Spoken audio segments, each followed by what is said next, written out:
We ready? Yeah, I think we're ready. I mean, I'm just going to sit here and interrupt you the whole time, so Wow. that's my job. I wouldn't expect anything less. See? Well, hey, we're back. Something I'm good at. Episode 3. Here we are. Yeah, the Dre Dropouts. I'm going to still profess that we are the cool kids. Yeah. Well, you can think what you want. Yeah. I know what I am. Not cool. Well, I'm Mike. I'm Jamie. And behind the sound, with her very own mic, is Marissa. Yay. Hey. There she is. There she is. Finally. But we need to have camera on you. I don't know that she wants to be on camera. She's shy. I'm not shy. I just really don't care. Yeah, I don't mean Yeah. So, today, it's Mica Miller. Mica Miller. So, before we get... This one is a little bit more recent than the last, well, I guess Diddy was on trend, but Yeah. Well, the this last one's... one was pretty far back. This one's way more recent. It's more recent, and it's probably something we should get out is there's a lot of allegations, a lot of opinions. No arrests have been made. No charges have been filed. And as far as I know, law enforcement doesn't have any suspects for any crimes. Right. So... And anyways. I don't know if, I mean, I was very aware of the Mica Miller case, but I don't know if a lot of people are really that familiar with the Mica Miller case. I mean, I think there was blips of it on the news, but unless you, like me, were following TikTok and YouTubes, I don't know that it was really that prevalent in the news. Probably not. I actually wasn't familiar with the Mica Miller case until I think you brought up the Mica Miller case. I was obsessed with it last summer. Well, I certainly went through it, and there is a lot, and we are not going to be able to cover it all today. But I guess we can get started. So Mica Miller, a Kansas native. I did not know that. I think I want to start on April 27th, 2024. Just a little over a year ago. A little over a year ago. So it's about 11:38 a.m. and Mica leaves her house. And she stops at a Dick's pawn shop. And while she's at Dick's, she purchases a handgun. About 1 o'clock, her vehicle is seen traveling on Highway 501. And at 1:27, she gets to a grocery and grill in Mullen, South Carolina. And while she's there, she grabs herself something to eat. I believe something to snack on. And then at 2:45, she calls 911. And I'm going to play this 911, and some people might find it disturbing, so they might not want to listen to this, but I'll go ahead and play it. Robinson County 911, what's the address of your emergency? Hi, are you able to trace the location of my phone? Let me see. You don't know where you're at? At National Park. What's the phone number you're calling me from?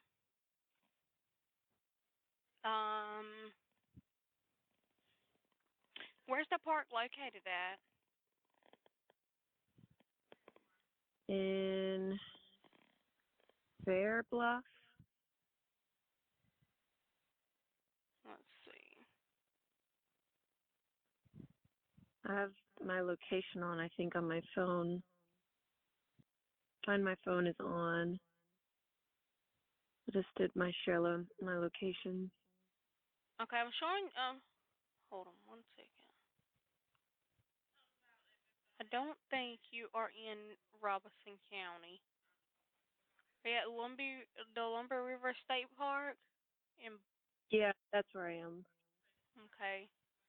Tell me what's happened.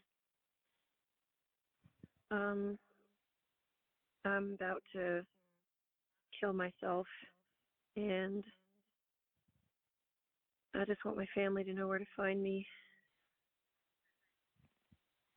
Okay, ma'am. Just listen to what I'm saying, okay? Let me make sure I got the exact location where you're at, okay? Just 1 minute. So that's it. Yeah, so, excuse me. Mica's 30 years old at this point, right? She's 30, yeah. Yeah. So, well, what's your thoughts on it, first of all? Thoughts on the call? Yeah.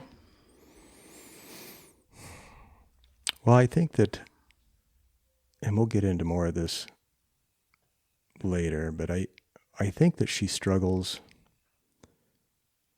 I think she struggles with some mental health. I think there's a reason she's struggling from some mental health. So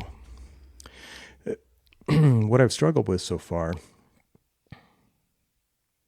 on trying to think if anything else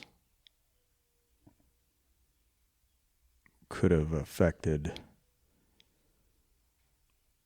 what's about to happen, or if anybody else was involved, is just the fact that there is video of her going into Dick's pawn shop and Right. purchasing the firearm, and there's also video of her stopping at that grocery and grill in Mullins. And there's video of her vehicle, and there's nobody else there. And before we go any farther, I think, let me finish how this kind of plays out. Okay, because I guess I want to also get out there too that, well, the reason we're talking about this is that it's not, it was a suicide. It was declared suicide, but there's speculations, and that's kind of why we're reviewing this case, is because it's not a cut and dry. There's allegations. There is allegations. And that's why we're talking about this case, because it's very interesting, and there's a lot of There's a lot of pieces. Mm-hmm. So that call was made at 2:45. And shortly after that, a fisherman hears some crying. Then the crying stops. And then a gunshot. And this is at the Lumber River State Park in North Carolina. So he goes looking around. And he finds Mica's personal bag with her personal items. And shortly after that, 3 other fishermen in a boat are going by, and he yells out to him. He goes, "Hey, did you guys hear that gunshot?" And all 3 of them said they did. So finally at about 3:31, that's when the deputies arrive at the state park. And they retrieve the bag from the fisherman. And about 4:23, a fisherman in a kayak finds Mica's body in the water. And law enforcement also retrieved the firearm. They find the case in Mica's car that the serial number on that case matched the firearm, which is common when you buy a firearm, that the serial number is on the case that goes along with it. plus the receipt that she purchased it from the Dick's. receipt itself. And then they find, I think, her drink that she'd purchased at that grocery and grill. So that's how it ended for Mica. And it's kind of it's a sad deal, no matter what happened. Whether, I know some people think that she took her own life, and there's others that think that maybe something else happened. Right. But I think now is when we should back up. Okay. So let's get some, we're going to talk about the reasons that people have the conclusions or the opinions that they have. Yes. And remember, these are all allegations Correct. and opinions. But they are based on, well, I guess all we can say is other allegations. But so what I did when I did my research is I did find a timeline on a website. And as I went through that timeline of certain events, the only events that I noted were events that I could find other documentation on. So that would be a police report, copies of actual text, some court records, things of that nature. I didn't want to just copy down things that somebody else had written and not know whether or not they could be backed up. Yeah. Right. So I went back to 2007, and that's, of course, when Mica and her family moved out to Myrtle Beach, South Carolina. And then in 2009, that's when she begins attending a church. And this church is run by a guy named J.P. Miller. And she's, correct me if I'm wrong, around 14 at this time? I think she was 14 or 15. Okay. Teenager. She was a teenager. So she begins attending this church. And, she's involved with the church. And while she's at this church, she becomes friends with JP. And then she also meets JP's best friend and somebody else that works at the church. And that person is Jeremy Diaz. I believe it's pronounced Diaz. And in 2012, Mica marries Jeremy. And JP officiates a wedding. So do we know how old Jeremy was? I think at this time, I was thinking they were both maybe Are they both 18, youth? 19, 20. Okay. They're still pretty young. So potentially he went to the same youth group Could have. as she Could did. have. I do think that they're maybe around the same age. And I could be wrong. I don't think that I found a date of birth on Jeremy. Because if I remember right, at this point, JP was actually a youth minister at this church. He could have been. That's how he started. That's how he got to know them, is because he was the actual youth minister. Okay. And that very well could be. So, Mica is married to Jeremy. JP is married, and he's married to a gal named Allison. And so Mica has this friendship with JP, and so does obviously Jeremy. And Mica starts working as a nanny for both JP and Allison, taking care of their kids. Well, 2015 rolls around, and Allison discovers that JP is having an affair with Mica. Mm-hmm. So I found some documents where allegedly JP did acknowledge to Allison that he was having an affair. Of course, he's been caught red-handed on that one, but he also states that he's been hiring some prostitutes, and supposedly he admits at that time that he's had some other relationships with younger girls, and one of those is Mica, starting back when she was a teenager. Mm-hmm. So anyways, after all of this... So let's also back up just a step here. Sure. What's the age difference between the two? I was thinking it was like 15 years or 17 years. It's something like that. But I can't remember, but I was thinking it was around 15 years. Like he would have been twice her age when they met. Yeah, there's a pretty good gap. I mean, he's clearly an adult when he allegedly started the affair and what some people might consider to be grooming Right. of Mica.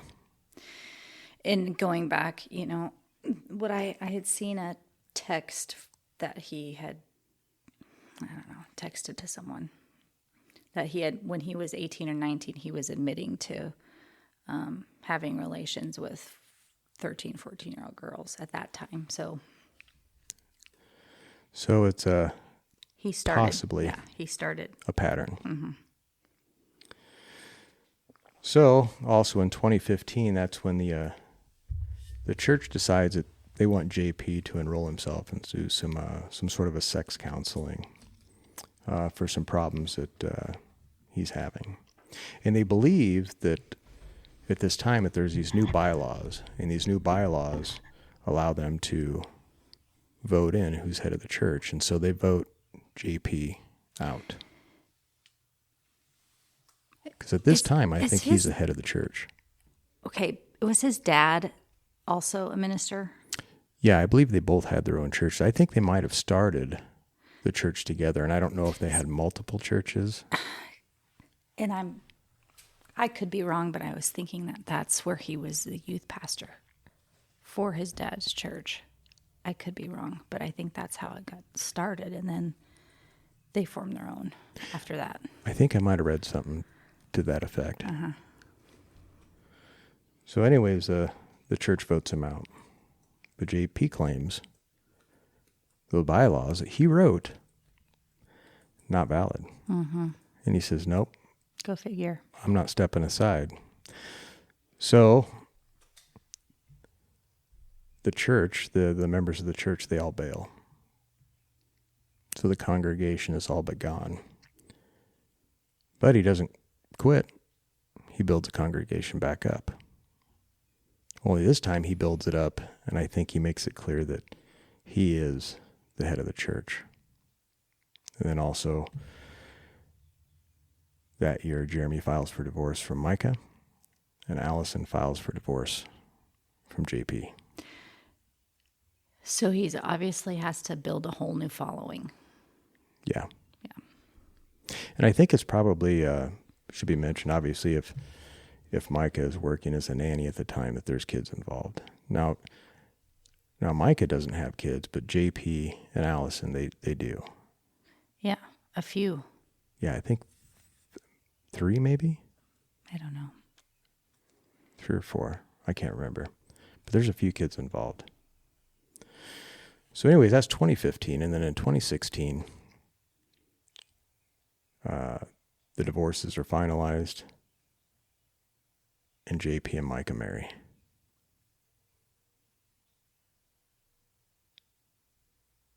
Yeah. Mm-hmm. Go figure. That was Okay. fast. That was Yeah. fast. Well, I mean, they've been having an affair, so Yeah. it wasn't fast to them, I'm sure. So, and I there's a big gap because after they marry, when I'm doing my research, I don't see anything else until around end of 2017, beginning of 2018, and maybe for that first year, we'll call that the honeymoon. Maybe everything's fine, but then at the end of 2017, beginning of 2018, right in there, Mica goes in for a breast augmentation. And it was after that surgery that people start to report a change in Mica, like maybe some health issues. And I know that not long after that, she's actually admitted the first of 2 times, into a mental health facility. So, Marissa's waving. We must have lost our camera anyway. Oh, well. Keep going. Yeah, we'll keep going. So, All your notifications just keep popping up on the screen. oh, that's fine. Okay, so what's next? What do we want to talk about as far as Mica's going with JP? Well, now is when the We start noticing changes in Micah, and We start noticing some what's changes. the speculation of why? I think that there's probably some marital issues, and I think, at least based on some of the allegations, that it's the same old JP. Yeah. And in 2021, or by 2021, things are spiraling. Well, I don't want to categorize and stereotype anyone, but if you look at your typical evangelical ministers or pastors, what's some that come to mind, famous ones? Oh, off the top of my head? Joel Austin. Osteen. Osteen, yeah, Yep, that's him. yep. Baker, what's his name? Jim and Tammy Faye Baker. They're boisterous. They've got huge personalities. And that's kind of how JP was. Definitely, because I've actually watched, I'm sure you've watched them too, and anybody can go out on YouTube, and if you search, you'll find a few of JP's sermons. Yes, and this guy was a little bit different in the fact of Jim Baker in that in those sermons, I feel like he did a lot of passive aggressive digs at Micah. Oh, yeah. He did passive aggressive digs at the congregation. I would have left that church. I would be like, this guy is an A1 narcissist. And I would have been like, he's full of baloney. And Well, I couldn't, there's no way I could stand that. And that's my personality too, though, is that just somebody that sounds so fake and phony, it just doesn't fly. We've probably seen some of the same videos. Mm-hmm. And I know that I saw videos, or I watched videos, where in his sermon, he would point out Micah's struggle with mental health. Yeah. And I think it's one thing to, when I would go to church and I would listen to a pastor, a lot of times they would use themselves as an example. But I don't remember a time where a pastor would use his own spouse or one of his own family members for an example, especially if it's something negative. Now, if he's talking because about... it makes him look bad. Yeah. If it's something positive, I can see him doing it, but I haven't personally witnessed a pastor do that now, but JP does. And not only that, but I watched another one where he's talking about husbands and wives, ironically, what makes good ones. Mm-hmm. And it seemed to me that he degraded women a lot. Oh, yeah. So, and that's just, that's my opinion based on what I saw, but I can't imagine like my wife watching it and not being offended, or any other female for that matter. Yeah, he was gross. I'm sorry, but yeah, he was gross. So, yeah, But it also makes you think, okay, he's on that platform and he's saying it there, and I feel like he's saying it there because he's got an audience. But then behind the scenes, I think he came across as very charismatic to people, and I feel like that's ultimately why they probably followed him. Because why else would anybody stay and listen to that all the time if that's how he came across? I feel like behind the scenes, he had to have been. Well, I think he'd probably been a speaker most of his adult life, obviously involved in the church. And I think also, typically when people go to a church and they meet a pastor, they tend to look up to him. Mm-hmm. And so I don't know if people go in there with a bit of I don't know if closed mind is a good word. But I think that when they hear a pastor say something, they take that differently than maybe if I said it or if you said it. Because if I said some of the Right. same things that he said, I'd probably either get smacked or punched. Well, it's the ultimate of like professor-student type situation. He's the professor. The audience or the congregation is the students. So you're always going to take the professor's word as, above your own because you're the inferior one in this situation. Sure. Or you're in his house, his classroom, Right. his church. And they look up to him. I mean, that's why people go to church. They're looking for something, and for whatever reason, they found it here with JP. But I think you're right. I think that he's a talker. Mm-hmm. And there's a word for people similar to JP. Narcissist? Yeah. What word were you thinking? That's the word I was thinking. That's the word. So yeah, things start going south. He starts giving these sermons, and he's talking about Mica and her mental health issues, and things begin to spiral out of control. And Allison is seeing it as well. As a matter of fact, I do have some court records that I looked at where she filed for some changes in their custody, and I think some child support and stuff too. And what Allison says in some of those court papers, she actually goes into the house and she starts to see damage, holes in the wall. She starts to see these Post-it notes stuck to the walls. And on these Post-it notes, there's disparaging comments about Mica. And the kids see it. And he makes comments about Mica being crazy. But then the next day, that he loves her. Mm-hmm. And so Allison becomes concerned that these kids are being involved, or being drug into it, and they don't know what to think. Is she crazy? Yeah. Well, if you kind of know what narcissists do, they do this thing called triangulation, where they will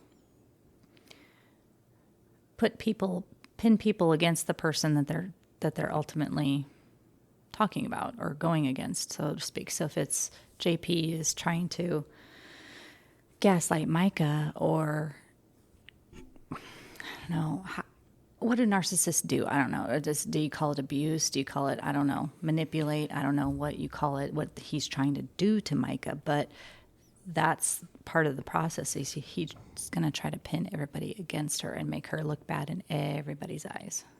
Well, they tend to turn things around. Yeah. So they can do something bad, but it's not their fault they did that. It's somebody else's fault they did that. It's something they did caused them to do that. Yeah. So the blame can't be theirs, or can't be his. It's got to be somebody else's. Yeah. And nothing they ever do is wrong. It's the reaction of the person that's wrong. So they may have done something really shitty to that person, but if they got mad and yelled back, then they're the crazy one. It's always the reaction to something. Yeah. So this marriage, it's beginning to spiral, but then even more happens in 2021. So in 2021, JP meets somebody else. He has some kids in soccer, and he meets one of their moms, and her name is Susie. Mm-hmm. What was Susie's last name? Susie Skinner. Susie Skinner. And he starts hanging around her, and people become suspicious, and allegedly Allison also becomes suspicious, and she mentions that they need to cut it out. But she ain't the only one, because Susie's married, and her husband is Chris Skinner. Mm-hmm. And I believe they happen to attend his church as well. But even Chris confronts JP. Yes, and let's back up a little bit too, that Chris is a paraplegic. Yeah. It was Was he a veteran? Is he a wounded veteran? That isn't what caused it. Or he was a veteran but had a car accident or something. Yeah, Is he that was right? involved in a car accident, and he became a paraplegic after. Or Quadriplegic. Or quadriplegic Yeah, as a result of that. Yeah, it was all four. Accident. Yeah. He could move it's my understanding, and I think you listened to the same interview that his wife did with law enforcement years later, but he had maybe some movement in a bicep and maybe in a wrist, Yeah. but that was about it. What I got across from her is because what I found out from Susie is that she was an occupational therapist. So she actually worked with quadriplegics. So she kind of knew what she was talking about.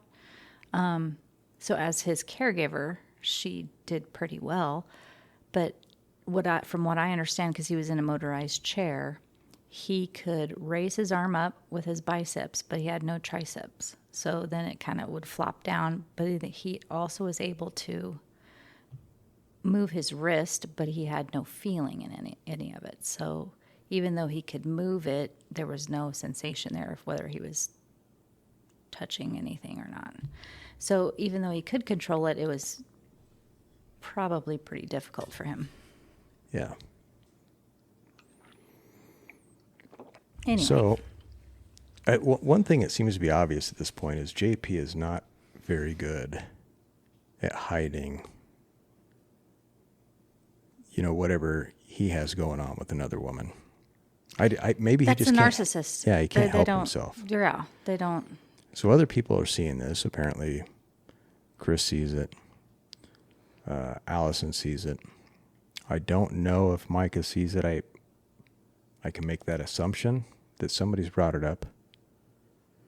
But yeah, he's going to tell everybody, well, of course they're hanging out with me. Why wouldn't they want to hang out with me? I'm the head of the church. I'm the pastor. Of course they're going to want to be with me. So he's probably thinking it's no big deal that some other woman wants to hang out with me. And why are you jealous? And just, again, with gaslighting probably to Mica. Sure. It wouldn't have anything to do with his past history. Right. Yeah, There's a definite pattern there. Yeah. So something interesting happens also in September 2021. So Chris and Susie live in a neighborhood, and they have a neighborhood pool. So one morning, Chris goes out to the pool, and he gets to the gate, and he has somebody open it for him. I don't know, apparently he didn't have a key, so it's a gated off pool. And he's going to go in there, and he's going to play chess. Apparently that's something that he does. It's not unusual for him to go to the pool. It's not unusual for him to go out and have a chess game with somebody out there. Mm-hmm. But on this day, he goes to the pool, and a little while later, he's found in the pool, and he's drowned. Mm-hmm. So now Chris he's deceased. So I actually found the video of this. I did too. And you can see him operating his wheelchair, and he's by the pool, and the pool's kind of odd shaped. It's not like a square pool, or it's not a round pool. I don't know if you would say it's shaped like a... It's kind of kidney shaped, but it's also exaggerated kidney shaped. Yeah, a lot of curves. Yeah, not horseshoe, not quite a horseshoe, but anyway. But you see it stopped, and then you see it just take off forward, and then Quickly. Of course, quickly, and it obviously enters the pool. It doesn't look accidental to me. I mean, in the aspect of he got too close to the pool, his tire slipped off the edge, and he accidentally went in. That's not what it looked like. No, it was... Because I think that's what people get in their mind is that, he was driving too close to the edge, and his tire went over the edge, and it slipped in on accident. That's not what it looked like. No, it looked like pretty much it was floored, and it went straight in. Yep.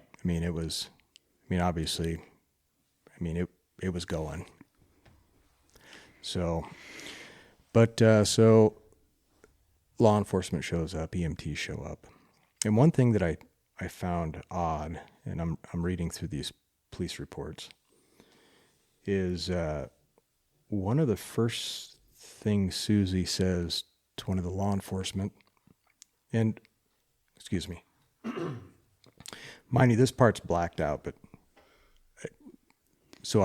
this is my best guess, but it makes sense. She brings up that he has a, what is that called? Do not resuscitate. A DNR. He has a DNR. So she supposedly goes to find the papers on the DNR, but she fails to produce them. So they load Chris in the ambulance. They take him to the hospital. It turns out that he's brain dead, and ultimately he dies. And this is, I believe, the same year that Susie and JP start kind of hanging out, and people start noticing things. So that becomes suspicious to people. Yeah, because so I looked a little bit more into the situation. How far did you kind of look into the whole Susie and Chris relationship situation and what was going on? I didn't dig real deep. I saw the police reports. I saw some other, listen to some podcasts and some videos, but I couldn't find a lot of documentation. Well, I think that, why we're getting on the whole Susie and Chris aspect and how, it's mysterious that her husband actually had this suspicious accidental drowning kind of along the same time that, or shortly before Mica commits suicide, and then the two of them end up together. But because of this supposed affair, Chris confronts JP. He's upset. At this point, it's reported that Chris is confiding in one of his good friends that he knows there's an affair, or is very suspicious there's an affair, although they deny it. She's also started acting a lot different at home. Mind you, she's taken care of him for years as a quadriplegic. So he depends on her completely for total cares. And he says to his friend that she's not really taking care of me like she was. She wasn't giving him baths like she was. She wasn't tending to him like she was. And this was supposedly because she was now meeting up with JP. She was having little rendezvous. She was gone a lot. She just wasn't very attentive to Chris anymore. So he began to feel like a burden, and he started getting depressed. And supposedly, according to Susie, in another interview that I had listened to, that he did tell Susie, now this is according to her, that he was going to commit suicide. I think I saw that too. And he supposedly told Susie that the only way I can commit suicide is to drive into the pool, because he has no way of doing it anyway else, because he's a quadriplegic. How is he going to kill himself? Sure. If he's a quadriplegic, what is he going to do? Well, he can't do the, firearm certainly out. So the only thing he can do is probably drive into traffic or drive himself into a pool. So whether he said that or not, I don't know. But knowing that kind of makes the video make a little bit more sense, even though it was highly suspicious, around the whole, did his chair malfunction, or did somebody manipulate his chair in some way to make it go in the pool? Supposedly there was a suicide note from him, but the reason Susie did not want this information out is because of the children. She didn't want his children knowing that he did that he took himself out. And the bigger reason is, I believe, insurance money. So she did not want that information coming out that he left a note and committed suicide. knowing that's kind of what I was looking at today. And so before then I thought, oh, this is really fishy. Something's happened here. And the reason I thought that is because the first people that show up to this pool after the ambulance arrives is Mica and JP. They're the first ones there. Something So, I- that's what brought speculation as to, okay, did JP have something to do with this? Did the two of them, because they were having this affair, did they plan this? Or, did they make Chris's chair go into the pool? After all of that, I don't know. I don't think so now. I don't know. But I mean, ultimately, did the affair drive him to do that? Yeah, I think so. That's my opinion. I think, yeah, ultimately, he probably did feel like a burden. He probably felt, well, I can't. I don't know. I know people are definitely suspicious. Yeah.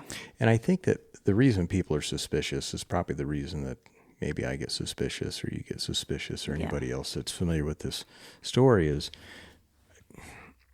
there's JP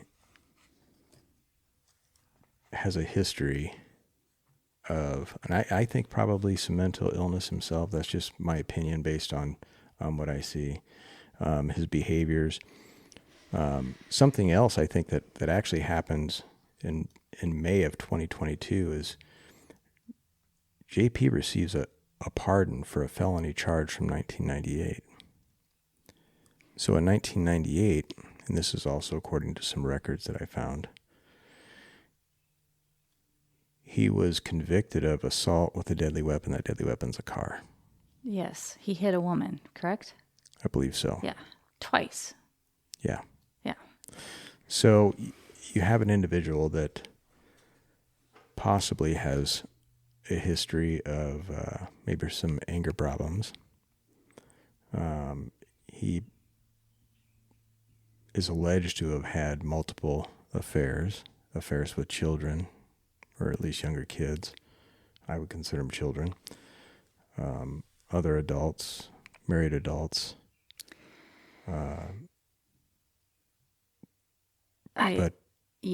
So I think anybody that knows, I think a lot of the suspicion is pretty local. Of course, now it's national, but at the time there was a lot local, and I think it was a lot local because people knew JP. Yeah. And, and it is. It's with the whole Skinner case, it's suspicious because they're having this affair and then he dies, and now the two of them, now Mica dies and the two of them are together. It's all highly suspicious. Sure. I do feel like I don't feel like he had anything to do with the death. I mean, maybe he drove Chris Skinner there. That's my opinion. I feel like Chris probably did commit suicide himself. He drove himself into the pool. But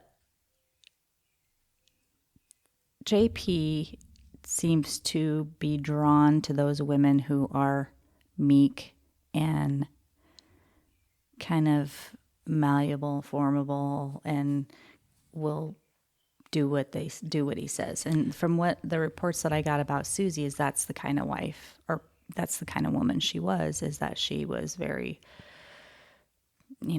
not really outspoken. She was, kind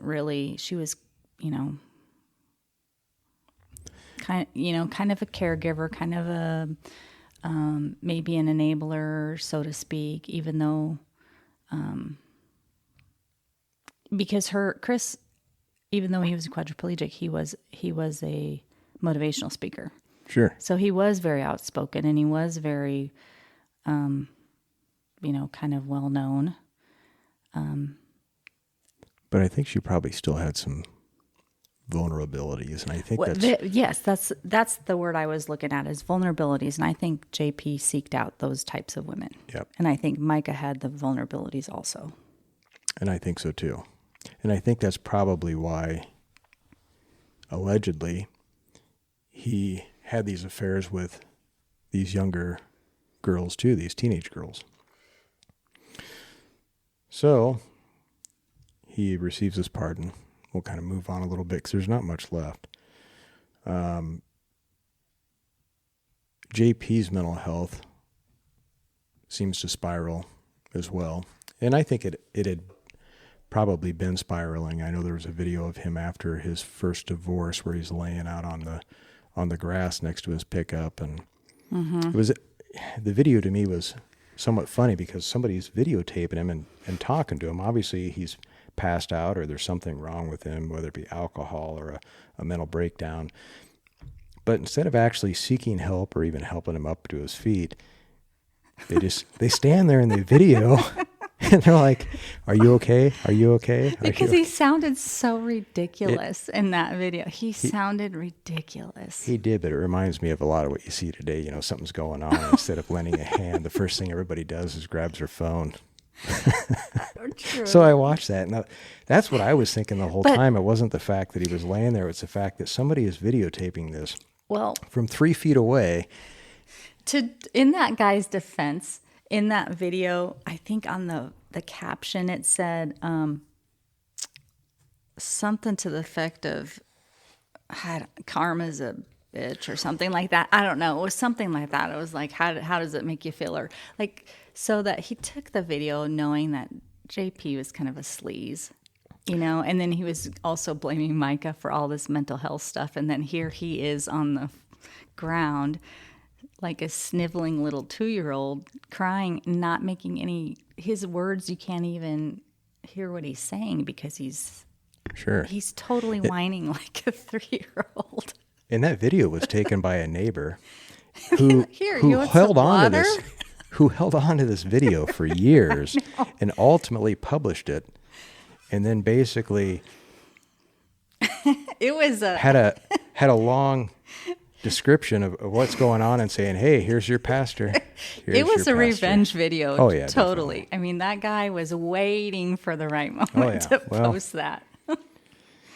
So, anyways, things continue to spiral. JP's spiraling. His marriage is spiraling. But also Mica's spiraling.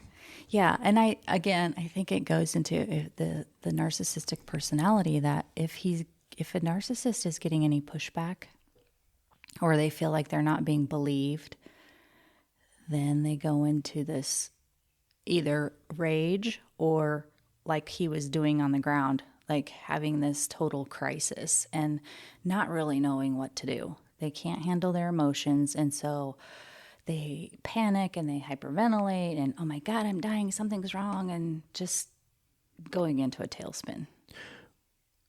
Well, in 2022 and 2023, it really spins. It really spins out. And I think what causes it is I think Mica at this point is now beginning to look for a way out. I think she's slowly building a voice for herself. She's confiding in JP's ex, Allison. And I think she asks somewhere in this time frame for a separation. And now she's starting to talk divorce. And now things get real bad.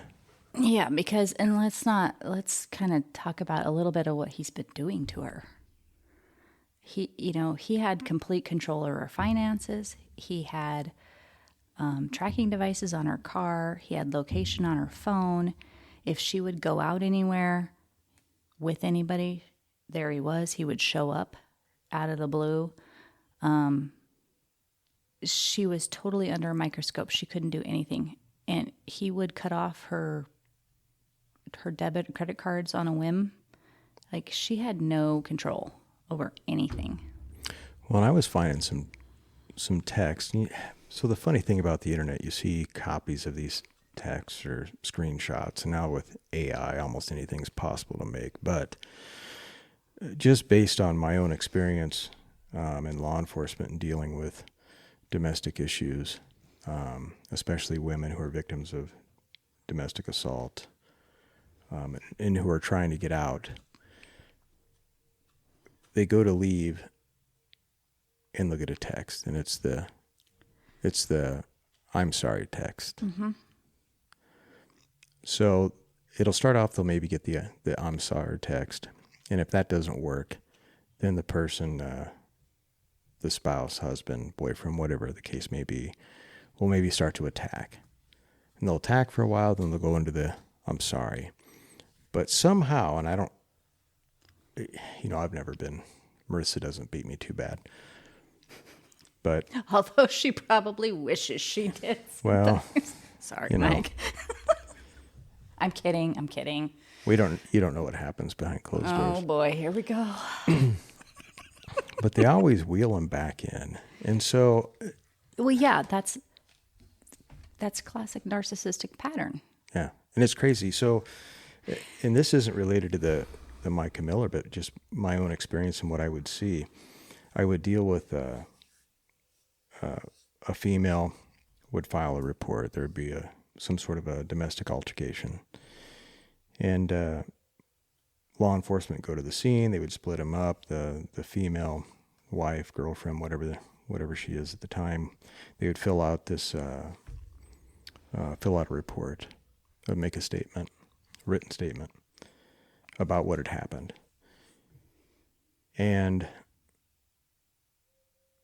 sometimes the next day or days later, usually pretty quick, she would come into the office and say, really, this whole thing was my fault. Mm-hmm. And I don't want to press charges, and I don't want anything done. And they would just beg to have this dropped. And a lot of times the county attorney would drop it because the one witness he had is the victim. And now the victim isn't going to testify. So all you have is the written statement, but you have nobody to take the stand. So you'd have a defendant with his attorney, but they would have nobody to question because they have no one to question about this statement that's sitting on the prosecutor's desk. So they would just drop this case. And what was funny, and I shouldn't say funny, but I would deal with another domestic, and the female would make her statement, and then she would come to the office. And this is a true story. So I kept one of the statements, and it was one of the early ones. And all I did is I took a black magic marker, and I marked out the names. And so the girlfriend or wife would come up, and she'd want to meet with me. And you could already tell what she was there for. Mm-hmm. And I did this more than once. I would tell her, I'd say, hey, before you say anything, let me get a piece of paper. And I give her this piece of paper, an earlier statement. It would actually be one of the statements where the witness recanted everything and basically then said it's my fault. Basically a letter saying, oh, please don't press charges. This is my fault. I did this, which caused him to do that. And that's what I took and I blacked out. And I would set it in front of him. I'd say, I want you to read that. Because I already know that you're going to tell me everything that's already written on this piece of paper. Because it's the same every time. And it's not that I wanted them to, I was trying to talk them out of changing their mind, but I just wanted them to know that I already understood what was going on. And the law enforcement in our office were there to help. And we didn't need to help them personally. I didn't need to help her, but I certainly had the resources to help her. Yeah, because I think that that's part of the ploy of these abusers is that, they try to make the victim think that nobody will help them. Sure. Nobody will listen to them. Nobody's going to believe you. I'm the only one that can help you. I'm the only one that's been taking care of you. Well, this is a perfect and case. Yeah, and nobody's going to put up with your craziness. I put up with your craziness. Nobody's going to put up with your craziness. And if you read the emails and the texts that JP allegedly sent, they all say just basically that. Mm-hmm. And hey, just for the record, that thing that I did never worked. So it's tough. I've never been in that situation. I've seen enough of them where I have an understanding of kind of how they play out and what happens. Well, and they either eventually finally get enough courage to leave. And I think I actually read that it takes 7 attempts to leave before they actually leave a narcissist. I've only attempted it 3 times. But yeah, they either finally have reached bravery enough to finally do it, or they end up dead. Yeah. Which is what happens here. Which is what happens to Mica. So this spirals out. She tries to file separation. She does at some point, like you said earlier, she starts finding tracking devices on her vehicle. Her tires are slashed. He confronts her in parking lots, and at one point he actually obtained a topless photo of her. And he posted it on Facebook. And so she would contact law enforcement, and law enforcement says, well, he blurred out the nipples. So, and you sent it to him. And she's not a child at this point, so it's not child pornography. And it's not pornography because the nipples are blurred out. But he actually tagged her in it too. So those are the sorts of things he would do. Mm-hmm. And then, of course, it'd be followed by an apology. I can only assume, I don't know if this is the case, but this is my own experiences. After the apology, then they would explain how it actually was their fault, the victim's fault, that made them do what they did. Right. So because you're crazy, I got mad and I punched a hole in the wall. Or right. You made me feel so bad that it was just a retaliation. It might not have been right, but you were bad first and you hurt my feelings. You know, I have issues with rejection. You are rejecting me. You know that's my issue. I have childhood issues with rejection, and that's what you were doing, and so you did this to me. You made me act this way. Yeah. Yep. Victim blaming. Mm-hmm. So I think it's probably in this time that she's involuntarily committed again into a mental health facility. I think it's right around this time, the 2022, 2023. Okay, yeah. Is this before or after she's moved out? Because they're separated. She ends up moving out, and she separates from him. This is after the separation, because when she gets out, she goes to pick up her car where it had been left in a Walmart parking lot of all places. I don't know what led up to the involuntary. It's called an EPC, at least where I worked, where somebody would report somebody being dangerous to themselves or others, and so you would EPC them. They would be placed in a mental health facility for 48 hours for observation, which is what happened to Mica. What was the incident that led up to that? I don't know that I ever discovered that, and I never found the report from the hospital or any police reports that gave any details. I know he was slashing her tires, and I know when she took it to the mechanic, then that's when he found the tracking device. And he told whoever, the police, that, well, she's got problems with bipolar, and so I'm tracking her for her safety. Yeah. Because a lot of times she doesn't take her medications like she's supposed to, and, I'm worried about her. It's just for her safety type of thing. But what led to this? I don't know. We call it an EPC. It's emergency protective custody. I know, but she would have to be... Well, she would have to be acting in a way that would warrant that. You can't just EPC somebody just because somebody says so. Just because another person says. There has to be maybe some evidence of something, but it's not like a court case where you have to have proof beyond reasonable doubt. But the law enforcement would have to observe something. She would have to have she would have to be doing something. You can't just come up to somebody and say, well, we're EPCing you because your husband says you're not taking your bipolar meds. Sure. And maybe she was acting in a way that caused law enforcement to be concerned. And that wouldn't be probably unusual considering the years and He years of what's been probably going provoked on. a fight. Sure. He probably provoked a fight, and she then went crazy on him, as a reaction to what he said or did. And then he called the police and said, Sure. "Oh, she's not taking her bipolar meds." Well, and then to make it worse, she gets out. She goes to get her car, and it's gone. JP's got it. So she reports it stolen. And police say, well, you're separated, but you're not divorced. There's nothing's been before a judge where a judge would maybe separate out property. So technically, it's still his car too through marriage. So that wouldn't be theft. So I think Mica is probably starting to feel like... When did she die? Last year. Yeah, 24. April of 2024. Well, this says February 7th through the 12th, she was admitted again by her therapist. And that could be.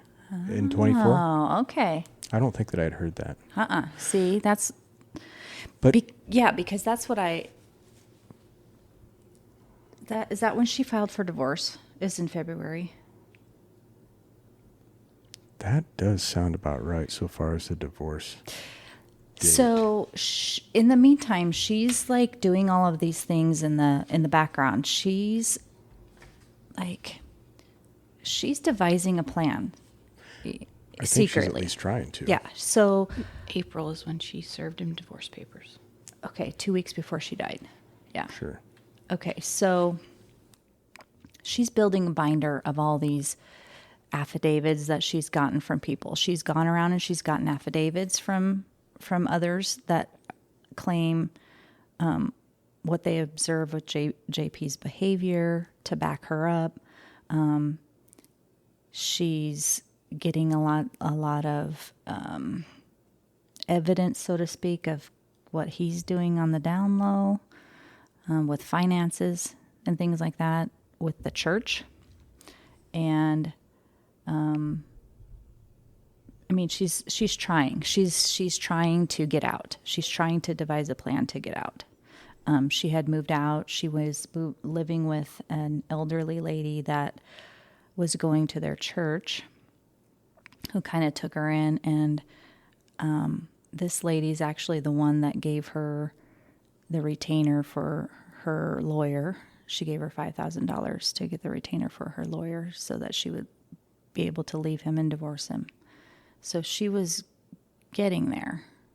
And I think this is probably what made JP just kind of finally hit his breaking point. The thing that I don't know is, and I don't know that anybody's posted anything, or there's been, of course, there really hasn't been an investigation because it was ruled suicide. And I think it probably was. But the thing that I'd like to know is what happened that led her To do that. to do that. To do that. Because we knew what happened in the past, and obviously people think that he should be held accountable, and I think my opinion is he should to an extent, for her death. Because after, watching videos and reading through, I can't even tell you how many documents, trying to research what happened over this period of time, because if you look at it, this thing started in 2008, 2009 when she started at the church, and there's the grooming. So this thing had been going on for years. So I do think that in a way mental health is contagious, to where I'm not convinced that maybe she had mental health issues, but if you keep... Oh, yeah. If she didn't have them before, she definitely had them after she met him. Sure. And so, and of course, once again, he's never been arrested or accused or I don't even think a subject of an investigation by law enforcement. Because sorry, I didn't mean to interrupt, but you have to think too, if somebody's actually getting admitted to a behavioral health institute, they're more than likely they're going to be put on some kind of medication. Whether she started with any kind of mental illness or not, I'm sure they put her on some medication for it. Sure. And so what's her reaction to that medication? Is it now actually giving her some type of mental disorder? when you're in the medical field, so you can probably answer this. If you begin taking medication, and you probably see this a lot, where somebody will take medication, they'll start to feel better, so they quit taking it. Right. And I wonder what happens if you're taking medication for some sort of mental health, and then you stop because you think you feel good.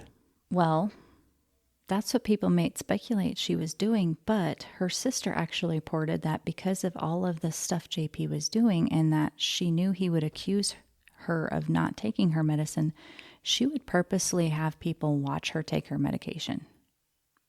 And that's what she was having this elderly woman do, is she would have this elderly woman watch her every morning take her medication and have this woman document that she was taking her medication because she did not want that as the excuse. She also told her sister, too, that if I end up with a bullet in my head, I did not do it. JP did it. I did see that. So that's why there's just a lot of speculation about this because... And I'm not saying there wasn't any mental illness there and she didn't all of a sudden something happened and she had this different frame of mind. But all this time that she's preparing and trying to leave and doing all this stuff, and I think in February I think that's the time where she turned all of his financials into the IRS and reported him to the IRS. She was doing all this stuff. Sure. To get out. So it's just... I don't know. What's crazy to me is so Mica ultimately takes her own life, or at least that's what I think she did. But JP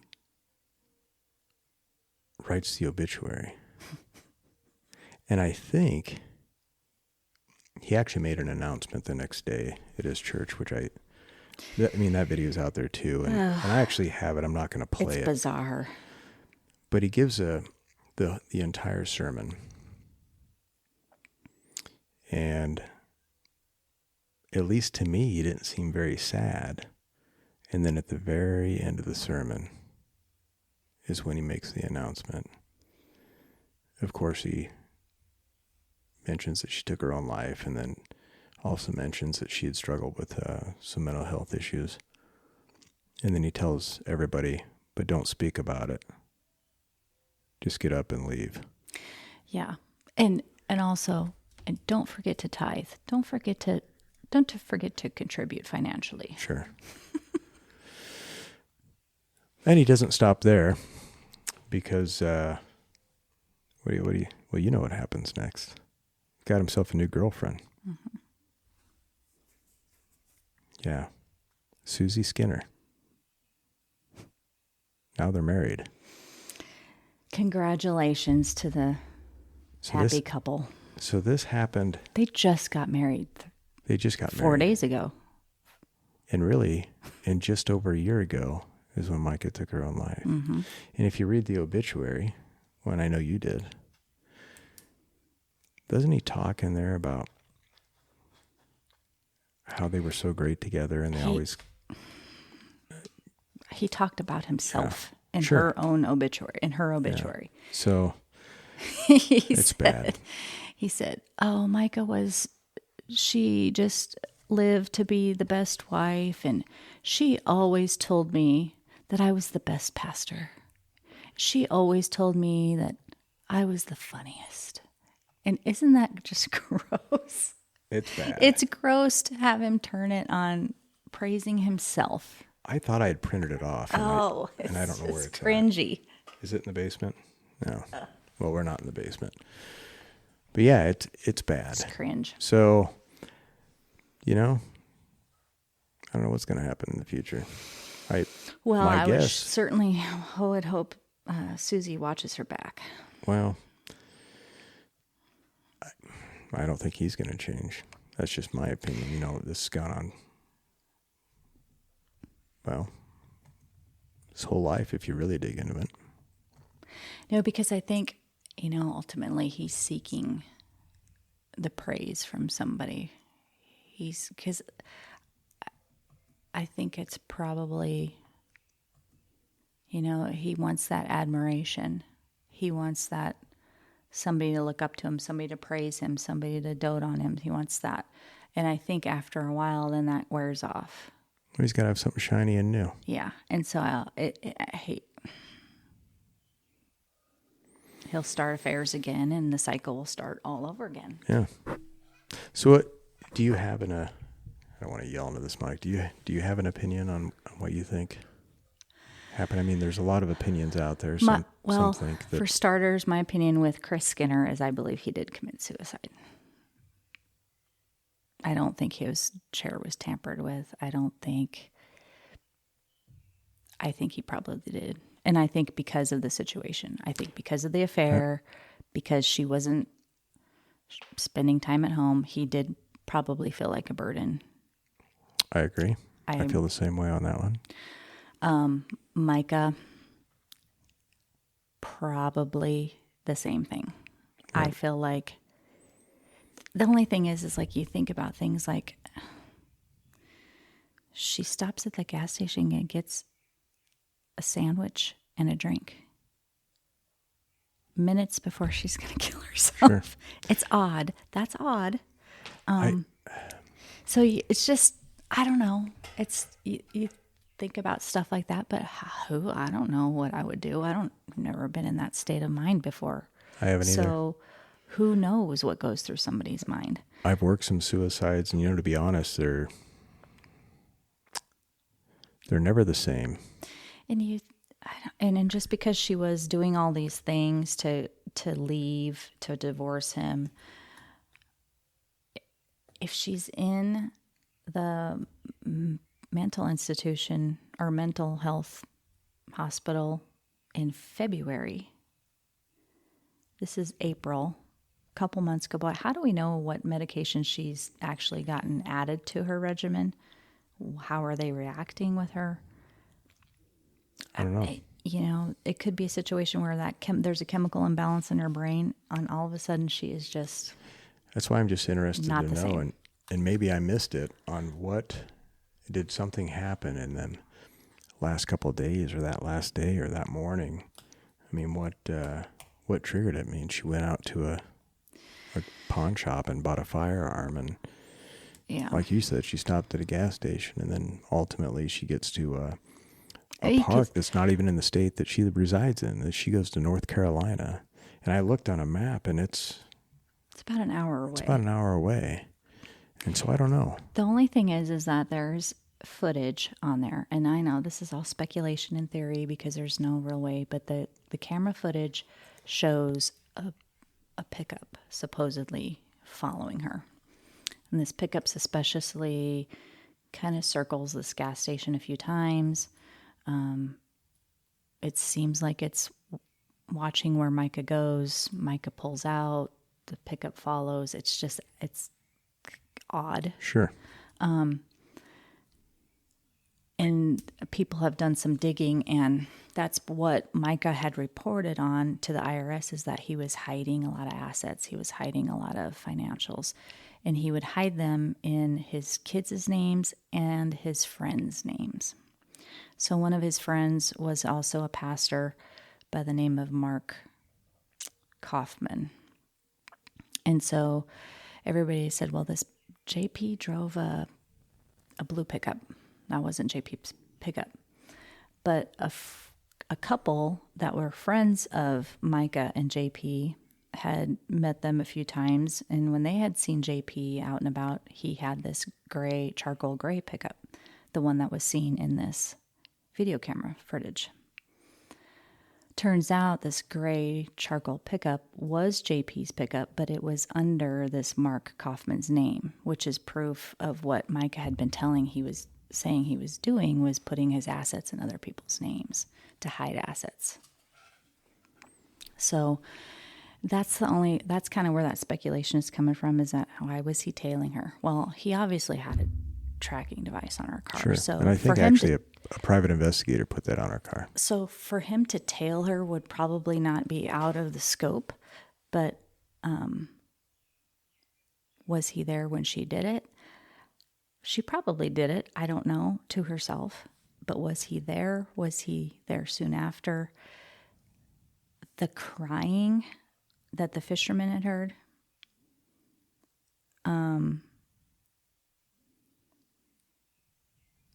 I can't remember if I had heard at one point if it was before or after the gunshot. The crying was before the gunshot, because he said it went quiet for a little bit, and then he heard the gunshot. And, I can only speculate myself now. So if I was investigating this, we kind of want to know what immediately led up to the person making that decision. So did she feel like she was trying to get away, and no matter what she did, she couldn't, with something going on? Like you say, did she feel like she was being tracked, followed by whether it be JP or one of his friends or a private investigator? No matter what she did, she just couldn't escape, and she just got to a point where she just thought there was only one way to escape. Right. I feel like probably that's ultimately what happened. I think it is. Yeah. Should we wrap this thing up? Sure. Yep. All right. Well, We can never bring our comedic skills to I know. these because we always talk about these dark cases. Well, maybe the next one's going to have to be a funny one. We'll I find don't know if there is any funny ones. We'll find something funny. No, next time. All right. See you later. We'll see you.